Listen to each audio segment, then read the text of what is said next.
So I love the fact that in the report, there's this massive theme on adaptability. It's not that we adapt, but that we are constantly adapting. It's not that we transform, but we're constantly transforming. And it might be on a day by day basis that we're having to do this. And I think that is the reality, that it's not the emergency. It's just recognizing that every day we need to be adapting, we need to be observing. I think really, if you're looking to almost develop yourself, then if you're an L&D leader, I would say stop talking about learning.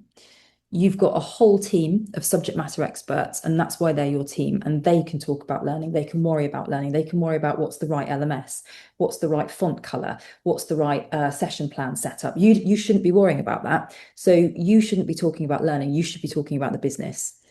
What we have to do is to help people understand the difference between learning and training, which are different, and also between learning and development. Development exists within an organisation, learning exists within people.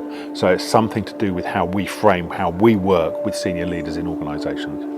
And we definitely need to reposition ourselves, not as in content providers, but as in skills, and actually more at high-level framework than actually the nitty-gritty of the how, because this can easily be designed, created by other clever tools that are available. I think there was a line in the report. It connects the business outcomes and delivers real impact.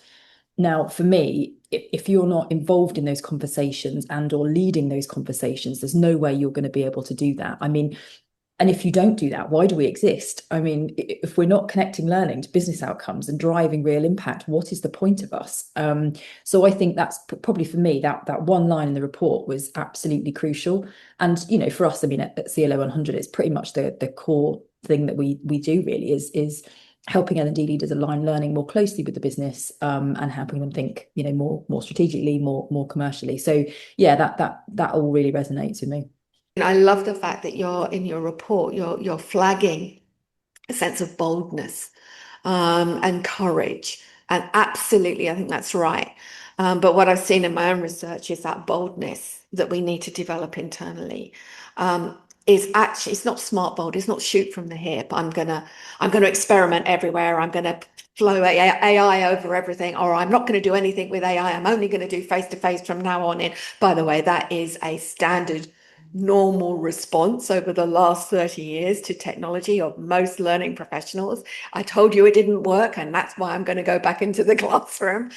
We'll leave that for a moment. You know, this this kind of smart, brassy, bold action. But you've heard me talk about this, the sense that what I'm seeing here, and I see it in your report, is this more intentional boldness, this internal orientation of how we see ourselves.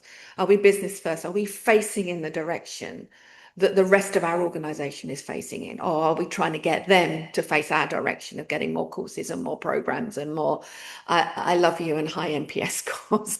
So business first, being open-minded. And again, your four enablers, they allow us to be more open-minded and how they interlock with each other.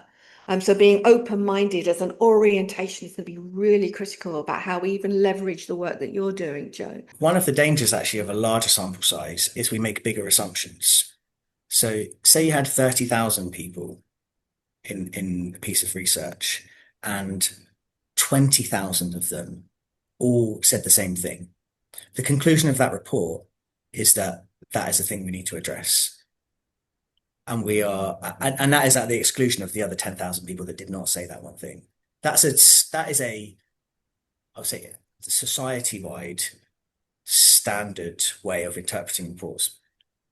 You know, so I think that even this starting small sample size is an extremely the way we're interpreting it is very useful because one, it's a really high quality in terms of people that really deeply understand the learning development industry, but with enormous amounts and time and quality of experience.